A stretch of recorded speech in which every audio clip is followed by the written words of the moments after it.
Some people will experience some of the jhanas on this retreat, some people will not.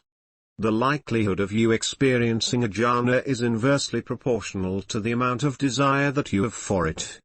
After all, the instructions given by the Buddha in the early texts for practicing jhana begin with, secluded from sense desire, secluded from unwholesome states of mind, one approaches and abides in the first jhana.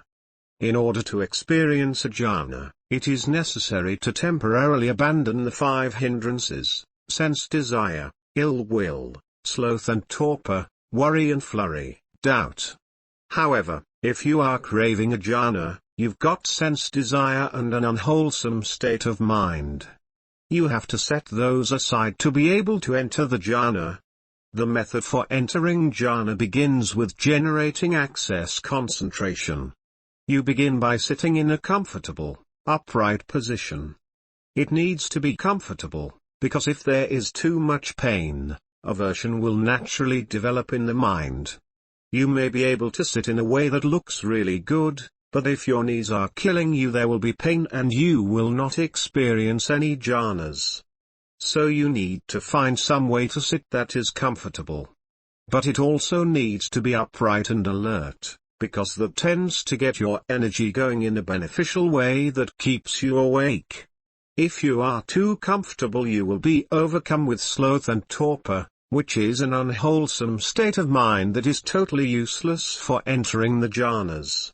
So the first prerequisite for entering the jhanas is to put the body in a position that you can just leave it in for the length of the sitting without having to move.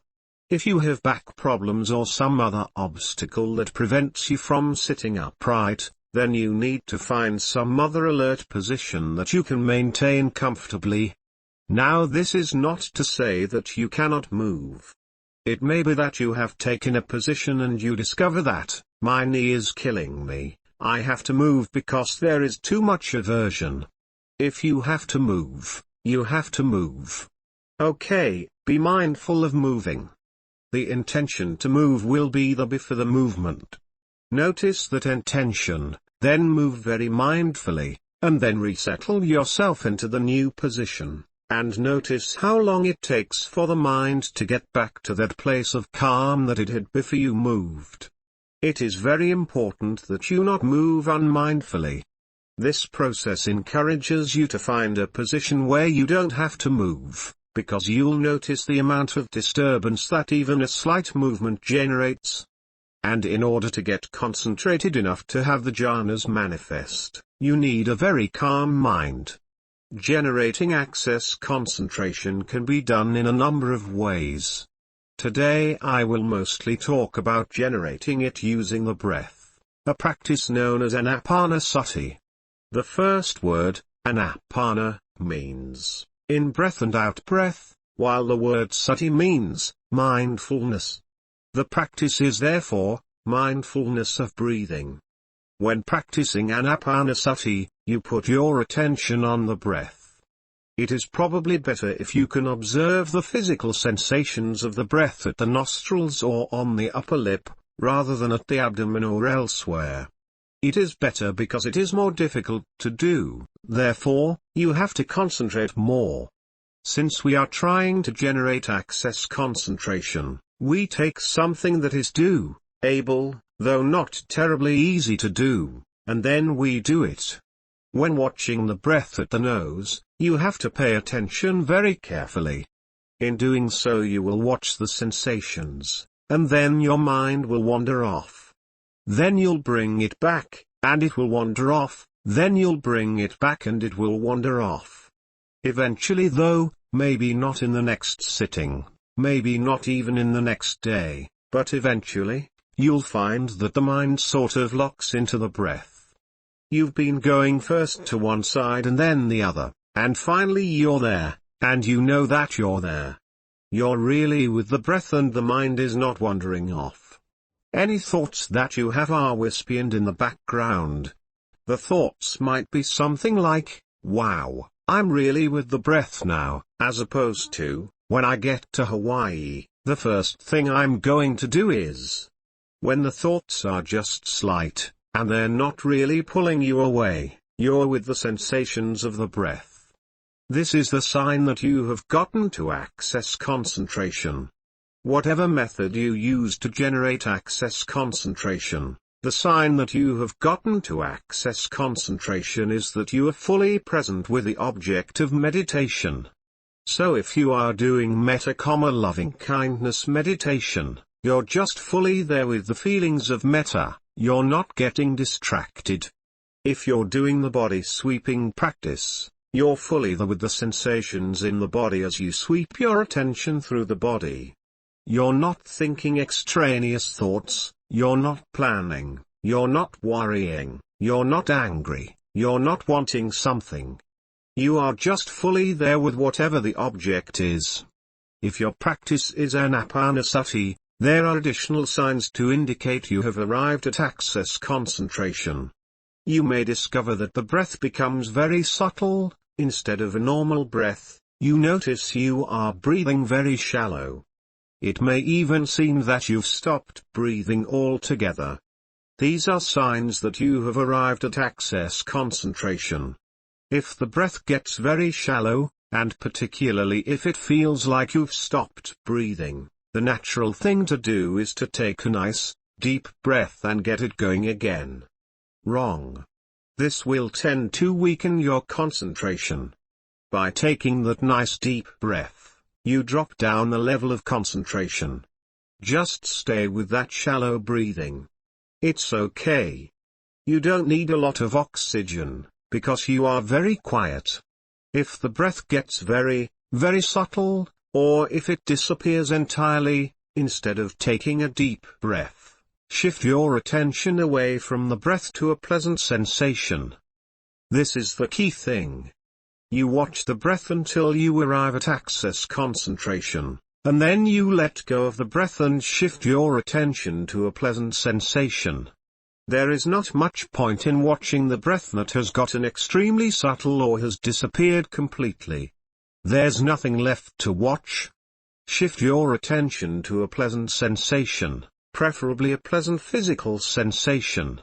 You will need a good bit of concentration to watch a pleasant physical sensation, because a mildly pleasant feeling somewhere in your body is not nearly as exciting as the breath coming in and the breath going out. You've got this mildly pleasant sensation that's just sitting there, you need to be well concentrated to stay with it. The first question that may arise when I say, shift your attention to a pleasant sensation, is, what pleasant sensation? Well, it turns out that when you get to access concentration, the odds are quite strong that some place in your physical being, there will be a pleasant sensation. Look at this statue of the Buddha, he has a smile on his face. That is not just for artistic purposes, it is there as a teaching mechanism. Smile when you meditate, because when you reach access concentration, you only have to shift your attention 1 inch to find the pleasant sensation. Now when I tell you, smile when you meditate, your reaction is probably, I don't feel like smiling when I meditate. I know this because when they told me to smile when I meditated, my reaction was, I don't feel like smiling. Okay, so you don't feel like smiling. Nonetheless, if you put a fake smile on your face when you start meditating, by the time you arrive at access concentration, the smile will feel genuine. If you can smile when you meditate, it works very well for generating a pleasant sensation to focus upon when you arrive at access concentration, but actually, smiling seems to only work for about 1/4 of my students. Too many people in this culture have been told, smile whether you feel like it or not. And so now when I tell you, smile whether you feel like it or not, your reaction is, no, I'm not gonna do that. Okay. So you don't smile when you meditate. You'll have to find some other pleasant sensation. Pleasant sensations can occur pretty much anywhere. The most commonplace people that find pleasant sensations when they get to access concentration is in the hands. What you want to do with your hands when you meditate is put them in a nice position in which you can just leave them. The traditional posture is one hand holding the other, with the thumbs lightly touching. This is a quite excellent posture because it has the tendency of moving the shoulders back and lining up your spine nicely. When the hands are held like this, many people find that eventually there is a nice, tingly, pleasant sensation that appears in the hands. You can also put your hands in all sorts of other positions, just place them however appeals to you. When you get to access concentration, if you notice that there's a nice pleasant feeling in the hands, drop the attention on the breath and focus entirely on the pleasantness of that sensation. Another common place that people find a pleasant sensation is in the heart center, particularly if you're using metta as the access method. Just shift your attention to the pleasantness of that sensation. Other places people find pleasant sensations include the third eye, the top of the head, the shoulders, actually, you name a body part, and I've had some student find a pleasant sensation there that they were able to focus upon long enough for the first jhana to arise. It does not matter where the pleasant sensation manifests, what matters is that there is a pleasant sensation and you're able to put your attention on it and, now here comes the really hard part, do nothing else. You find the pleasant sensation, and shift your attention to the pleasant sensation. You observe the pleasantness of the pleasant sensation, and do nothing else. If you can do that, the pleasant sensation will begin to grow in intensity, it will become stronger. This will not happen in a linear way. It'll sort of grow a little bit, and then grow a little bit more and then hang out, and grow a little bit more ... and then eventually, it will suddenly take off and take you into what is obviously an altered state of consciousness. In this altered state of consciousness, you will be overcome with rapture, euphoria. Ecstasy. Delight. These are all English words that are used to translate the Pali word piti.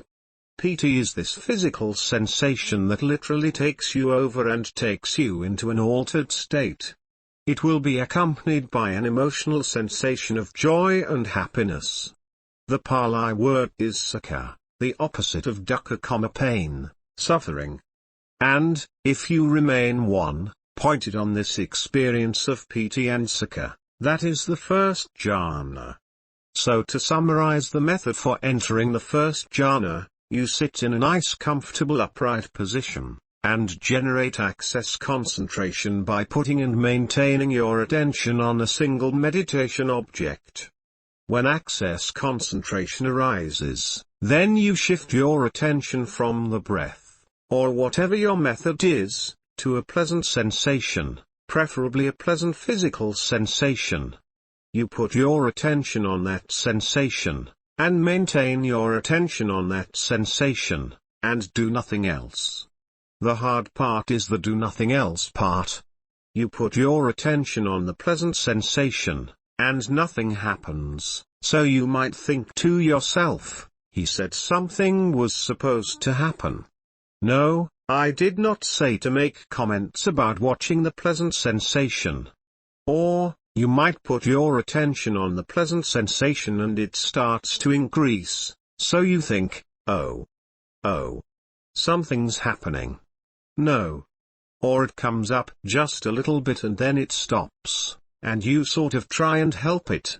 No. None of this works. You are to simply observe the pleasant sensation.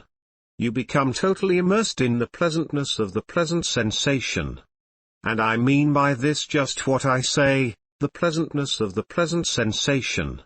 I don't mean the location of the pleasant sensation, nor its intensity, nor its duration. I don't mean whether the pleasant sensation is increasing or decreasing or staying the same. Just focus entirely upon the pleasant aspect of the pleasant sensation, and the jhana will arise on its own. All you can do is set up the conditions for the jhana to arise, by cultivating a calm and quiet mind focused on pleasantness. and then just let go. Be that calm, quiet mind focused on pleasantness, and the jhana will appear. Any attempt to do anything more does not work. You actually have to become a human being, as opposed to a human doing. You have to become a being that is simply focused on the pleasant sensation which is existing, and then the jhana comes all on its own.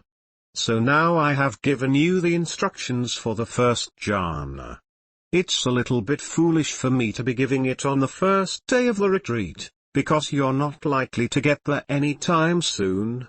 You're going to sit down and start rearranging the contents of your refrigerator, or something equally absurd. That's normal. Since I don't know when you're actually going to get to that state of access concentration, I give out the instructions on the first day so that you have heard them. And when you realize you've arrived at access concentration, you will know what to do. Shift your attention to a pleasant sensation and do nothing else. But don't expect the necessary concentration to show up anytime soon. In fact, don't go expecting anything. Expectations are the absolute worst things you can bring on a retreat. Simply do the meditation method. And when access concentration arises, recognize it, and shift your attention to a pleasant sensation.